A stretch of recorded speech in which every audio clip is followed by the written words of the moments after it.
அஸ்ஸலாமு அலைக்கும். Hi friends, எல்லாரும் எப்படி இருக்கீங்க? ஈத் வரப்போகுது இல்லையா? ஸோ ரொம்ப ரொம்ப யூஸ்ஃபுல்லான ஒரு வீடியோட தான் வந்திருக்கேன். கண்டிப்பாக இந்த ஈதுக்கு வந்துட்டு நீங்களும் இதே மாதிரி ட்ரை பண்ணி பாருங்கள். ஒரு டைம் நீங்கள் வைக்கும்போதே இந்த அளவுக்கு நல்ல ஒரு டார்க் ஸ்டெயின் கிடைக்கும். ஸோ ட்ரஸ்ட் மீ, கண்டிப்பாக வந்துட்டு என்னை நம்பி இந்த வீடியோ ஸ்கிப் பண்ணாமல் பார்த்துட்டு இதே மாதிரி நீங்களும் ட்ரை பண்ணீங்க அப்படின்னா இந்த அளவுக்கு உங்களுக்குமே பார்த்தீங்கன்னா நல்லா டார்க் நெயில்ஸ் மெஹந்தி ரெடி பண்ண முடியும். ஸோ இந்த மெஹந்தி எப்படி ரெடி பண்ணுறது அப்படின்னு சொல்லிட்டு ஸ்டெப் பை ஸ்டெப்பாக மெஷர்மெண்ட்டோடு சொல்லி கொடுத்துருக்கேன். வீடியோ ஸ்கிப் பண்ணாமல் பார்த்தீங்கன்னா மட்டும்தான் உங்களுக்கு எல்லாமே புரியும். நிறைய பேர் என்கிட்ட கேட்ட வீடியோவும் கூட. இது இப்போ கேட்கல, ஒரு வருஷத்துக்கு முன்னாடி கேட்டிருந்தீங்க, அக்கா நெயில்ஸ் மெஹந்தி உங்களோட மெத்தடில் ஷேர் பண்ணுங்க அப்படின்னு சொல்லிட்டு. ஸோ சாரிங்க, நான் இவ்வளோ லேட் பண்ணிவிட்டேன். இருந்தாலும் இப்போ நான் ரொம்ப ஸ்பெஷலாக கொண்டு வந்திருக்கேன். இதை நீங்கள் ஒரு டைம் செஞ்சு வச்சுக்கிட்டீங்க அப்படின்னு பார்த்தீங்கன்னா ஒரு 6 to 7 மாதம் வரைக்கும் கூட நீங்கள் வச்சு யூஸ் பண்ணிக்கலாம். ஸோ அந்த அளவுக்கு ரொம்பவே யூஸ்ஃபுல்லான ஒரு வீடியோ. வாங்க எப்படி செய்யலாம் அப்படிங்கிறத பார்க்கலாம். இந்த நெயில்ஸ் மெஹந்தி ரெடி பண்ணுறதுக்காக மொத்தமாக நமக்கு 4 பொருட்கள் தேவைப்படும். ஸோ 4மே ரொம்ப முக்கியமான ஒரு பொருட்கள். ஒன்று கூட ஸ்கிப் பண்ணிடாமல் எல்லாத்தையுமே ரெடி பண்ணி வச்சுக்கோங்க. இப்போ நமக்கு முக்கியமான இன்க்ரீடியன்ட் என்ன அப்படின்னு பார்த்தீங்கன்னா வெல்லம். வெல்லம் நல்லா உங்களுக்கு ஒரு டார்க் ஸ்டெயின் கிடைக்கும். அது மட்டும் இல்லாமல் லாங் லாஸ்டிங்காகவும் இருக்கும். ஸோ வெல்லம் கண்டிப்பாக ஆட் பண்ணிக்கோங்க. சில பேர் சுகரில் மட்டும் செய்வாங்க. அதுவுமே நமக்கு ஸ்டெயின் கிடைக்கும். பட் லாங் லாஸ்டிங்காக இருக்காது. ஸோ வெல்லம் தான் நமக்கு லாங் லாஸ்டிங் கொடுக்கும். வெல்லம் நல்ல தரமான வெல்லமாக பார்த்து வாங்கிக்கோங்க.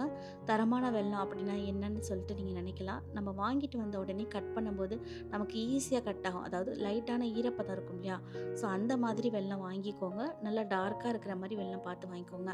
என்கிட்ட பார்த்தீங்கன்னா கொஞ்சம் நாளைக்கு முன்னாடியே நான் வாங்கி வச்சனால லைட்டாக ட்ரை ஆகிட்டே வருது. ஸோ 2 வெல்லமும் நான் கலந்து எடுத்திருக்கேன்.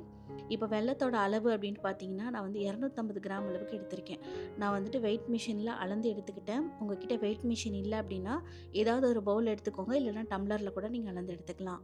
இப்போ நான் 250 கிராம் அளவுக்கு வெல்லத்தை இந்த மாதிரி கட் பண்ணி ஆட் பண்ணியிருக்கேன். நீங்கள் ஒன்றும் பாதியமாக இடிச்சோ அப்படி இல்லைனா துருவி கூட நீங்கள் ஆட் பண்ணிக்கலாம். ஸோ இப்போ 250 கிராம் அளவுக்கு நம்ம வெல்லம் எடுத்துருக்கோம் இல்லையா? அதே அளவுக்கு வெள்ளை சர்க்கரை எடுத்துக்கணும். நான் 250 கிராம் அளவுக்கு வெள்ளை சர்க்கரை, அதாவது சுகர் எடுத்திருக்கேன். ஸோ இது ரெண்டத்தையுமே ஒன்றா ஒரு பவுலில் ஆட் பண்ணிக்கோங்க. இப்போ மெயினான இன்க்ரீடியன்ட் என்ன அப்படின்னு பார்த்தீங்கன்னா இதில் டீத்தூள். டீத்தூள் நான் 100 கிராம் அளவுக்கு எடுத்திருக்கேன். 100 கிராம் அளவுக்கு எடுத்துக்கோங்க.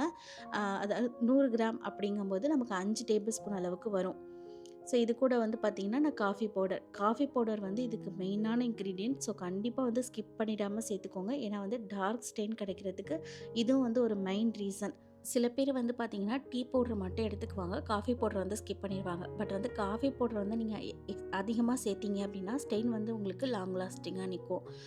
இப்போ நான் ஒரு 180 கிராம் அளவுக்கு காஃபி பவுடர் எடுத்திருக்கேன். அதாவது டேபிள் ஸ்பூனால் 7 டேபிள் ஸ்பூன் அளவுக்கு எனக்கு வந்துச்சு.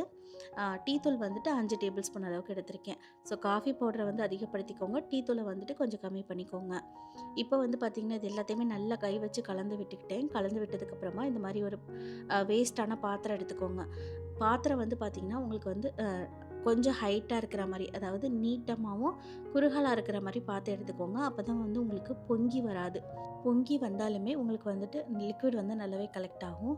ஸோ ஹைட்டாக இருக்கிற மாதிரி பாத்திரம் எடுத்துக்கோங்க. அப்படி உங்ககிட்ட ஹைட்டாக இல்லை அகலமாக தான் இருக்குது அப்படின்னா இந்த மாதிரி நம்ம மிக்சரை ரெடி பண்ணி வச்சுருக்கோம் இல்லையா? அதை சைடில் ஆட் பண்ணிவிட்டு இந்த மாதிரி ஒரு குட்டி பவுல், அப்படி இல்லைனா ஏதாவது ஒரு கல் கீழே ஹைட்டுக்காக வச்சுக்கோங்க. வச்சுட்டு அதுக்கப்புறமா நீங்கள் லிக்விட் கலெக்ட் பண்ணுற பாத்திரத்தை வச்சுக்கலாம். எனக்கு சட்டி கொஞ்சம் ஹைட்டாக இருக்கிறனால நான் டேரெக்டாக அப்படியே லிக்விட் கலெக்ட் ஆகிற பாத்திரத்தை வச்சுட்டேன். இப்போ நீங்கள் சென்டரில் ஒரு ஹோல் பண்ணிக்கோங்க. ஹோல் பண்ணிவிட்டு சைடில் ஃபுல்லாக நம்ம ரெடி பண்ணி வச்சுருக்கிறத ஆட் பண்ணிக்கோங்க. ஸோ ஒரு சைடு கம்மியாகவும் ஒரு சைடு அதிகமாகவும் மிக்ஸ் பண்ணிடாமல் வைக்காமல் எல்லா சைடுமே ஒரே அளவு இருக்கிற மாதிரி அந்த டீ பவுடரை ஆட் பண்ணிக்கோங்க. ஆட் பண்ணிவிட்டு இதை நல்லா இதை அந்த பாத்திரத்தை அப்படியே எடுத்துகிட்டு அடுப்பை ஆன் பண்ணிவிட்டு அடுப்பை லோ ஃப்ளேமில் வச்சுக்கோங்க. நல்லா ஃபுல்லாக லோ ஃப்ளேமில் வச்சுக்கோங்க. லோ ஃப்ளேமில் வச்சுட்டு இதுக்கு மேலே தண்ணி வச்சு ஒரு வெயிட்டான பாத்திரமாக வச்சுக்கோங்க. ஸோ இன்னொரு முக்கியமானது என்ன அப்படின்னு பார்த்தீங்கன்னா உங்களுக்கு வெளியே அந்த புகை, அதாவது அந்த ஆவி வெளியே போகக்கூடாது. ஸோ ஆவி வெளியே போயிடுச்சு அப்படின்னா நமக்கு லிக்விட் கலெக்ட் ஆகாது. அதனால் ஆவி வெளியே போகாத அளவுக்கு பாத்திரத்தை நல்லா டைட்டாக வச்சுக்கோங்க. டைட்டா வச்சதுக்கப்புறமா இது வந்து பார்த்தீங்கன்னா, ஒரு 3/4 மணி நேரம் கழிச்சு நான் ஓப்பன் பண்ணிக்கிட்டேன். ஸோ 3/4 மணி நேரம் கழிச்சு ஓப்பன் பண்ணும்போது பார்த்தீங்கன்னா, எனக்கு இந்த அளவுக்கு வந்துட்டு லிக்விட் வந்திருக்கு. நான் வந்து வீடியோக்காக ஓப்பன் பண்ணி காட்டியிருக்கேன். நீங்க வந்துட்டு ஒரு 1 1/2 மணி நேரம் டிஸ்டர்ப் பண்ணாம அத அப்படியே விட்டுட்டீங்க அப்படின்னா, உங்களுக்கு வந்து லிக்விட் வந்து நெறையவே கலெக்ட் ஆகி வரும். ஸோ நான் வீடியோக்காக அப்பப்ப நான் எடுத்து எடுத்து காட்டுனனால எனக்கு வந்து லிக்விட் கொஞ்சம் கம்மியா தான் கிடைச்சிருக்கு. ஸோ வந்துட்டு நீங்க ஆவி வெளிய போகாத அளவுக்கு நல்லா வந்து க்ளோஸ் பண்ணி வச்சுக்கோங்க. இடையில இடையில வந்து செக் பண்ண வேண்டாம். ஸோ ஒரு 1 ஹவர் இல்லன்னா 1 1/2 ஹவர் கழிச்சு நீங்க வந்து செக் பண்ணீங்க அப்படின்னாலே போதும். இப்போ வந்து இது ரெடி ஆயிருச்சா அப்படின்னு சொல்லிட்டு நம்ம எப்படி பார்க்கணும் அப்படின்னு பார்த்தீங்கன்னா, ஒரு கத்தி இல்லன்னா ஒரு ஸ்பூன் வச்சு இத வந்து உள்ள குத்தி பாருங்க. உங்களுக்கு ஈரப்பதம் இருந்துச்சு அப்படின்னா, அத அப்படியே விட்டுருங்க. இல்ல உங்களுக்கு அது அந்த நம்ம சேர்த்த டீ பவுடர் வந்துட்டு நல்லா கிரிஸ்பியா கருப்பாயிடுச்சு அப்படின்னா, நீங்க வந்து அடுப்ப ஆஃப் பண்ணிடலாம். அடுப்ப ஆஃப் பண்ணிட்டுமே உடனே வந்துட்டு வெளிய எடுக்க வேணாம். அத அப்படியே விட்டுருங்க. தன்னாலவே அது ஆறட்டும். ஆறுனதுக்கு அப்புறமா லிக்விட வந்து வெளிய எடுத்துக்கலாம். இப்போ நம்ம ரெடி பண்ணி வச்சிருக்க டிகாஷன வந்துட்டு ஒரு பவுல்ல வந்து ஆட் பண்ணிக்கோங்க. பவுல் வந்து நல்லா காஞ்சிருக்கிற மாரி பார்த்துக்கோங்க. இந்த டிகாஷன்ல வந்துட்டு நமக்கு ஒரு ட்ராப் தண்ணி கூட ஆட் பண்ணிறக்கூடாது. ஆட் பண்ணிட்டீங்க அப்படின்னா, உங்களுக்கு வந்து சுத்தமாவே ஸ்டெயின் வந்து வராது. ஸோ வந்துட்டு தண்ணி இல்லாம நல்லா காஞ்ச பவுல்ல ஆட் பண்ணிக்கோங்க. நல்லா வடிகட்டி சேர்த்துக்கோங்க. வடிகட்டினது எதுக்காக அப்படின்னு பார்த்தீங்கன்னா, நம்ம வந்து ஏதாவது ஒரு அதில அந்த டீ தூள் பார்ட்டிகல்ஸ்ல ஏதாவது இருக்கும். அதனால வந்துட்டு நான் வடிகட்டி எடுத்துக்கிட்டேன். உங்களுக்கு வந்து இந்த பேட்டர் மிக்ஸ் பண்ணும்போது நமக்கு ஸ்மூத்தா கிடைக்கணும். அதனால நான் வடிகட்டிக்கிட்டேன். இப்போ வடிகட்டி எடுத்துக்கோங்க. எந்த அளவுக்கு உங்களுக்கு வந்து லிக்விட் வேணுமோ, அதாவது எந்த அளவுக்கு நீங்க மெஹந்தி வந்து கையில வைக்க போறீங்களோ, அதுக்கு தகுந்த மாரி லிக்விட வந்து இன்னொரு பவுல்ல நீங்க எடுத்துக்கோங்க. இப்போ நான் வந்துட்டு ஜஸ்ட் வந்து ஒரு 2 டேபிள் ஸ்பூன் அளவுக்கு மட்டுமே எடுத்துக்கிட்டேன். எடுத்துட்டு இதில வந்துட்டு ஒரு 2 டீஸ்பூன் அளவுக்கு நான் மைதா மாவு ஆட் பண்ணிக்கிறேன். மைதா மாவு எதுக்காக ஆட் பண்ணுறோம் அப்படின்னா, நம்ம நெய்யில வந்து ஸ்டிக் ஆகி இருக்கிறதுக்கு. நமக்கு ஸ்டெயின் கிடைக்கணும் இல்லையா? ஸோ வந்துட்டு நம்ம மைதா மாவ ஆட் பண்ணிட்டு, இத நெய்யில வைக்கும்போது நமக்கு நல்லா ஸ்டிக் ஆகிடும். நமக்கு வந்து அந்த ஸ்டெயின் வந்து நல்லாவே நெயில்ஸ்ல வந்து இறங்கும். அதனால நமக்கு வந்து மைதா மாவு தேவைப்படும். கோதுமை மாவு வந்து ஆட் பண்ணிக்கலாமான்னு சொல்லிட்டு சில பேர் கேட்பீங்க. கோதுமை மாவும் வந்து நம்ம ஆட் பண்ணிக்கலாம். பட் வந்து ஸ்டிக் ஆகி நிக்காது. சீக்கிரமாவே கழண்டு விழுந்துரும். இதுனா வந்து பார்த்திங்கன்னா, நம்ம எப்போ எடுக்கிறோமோ அப்போ தான் வந்து இது எடுக்க முடியும். அதனால மைதா மாவு தான் பெட்டர். நீங்க மைதா மாவே ஆட் பண்ணிக்கோங்க.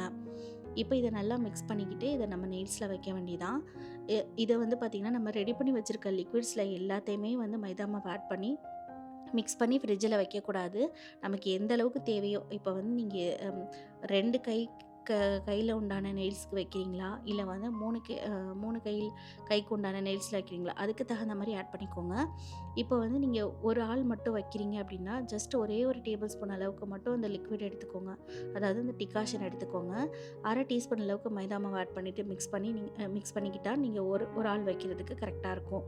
நாங்க வந்து 3 பேர் சேர்த்து நான், என்னோட பொண்ணுங்க எல்லாமே வைக்கிறனால நான் 2 டீஸ்பூன் அளவுக்கு மைதா மாவும், 2 டேபிள் ஸ்பூன் அளவுக்கு டிகாஷனும் எடுத்துக்கிட்டேன். ஸோ எடுத்து மிக்ஸ் பண்ணிவிட்டேன். எனக்கு இந்த அளவுக்கு வந்துச்சு.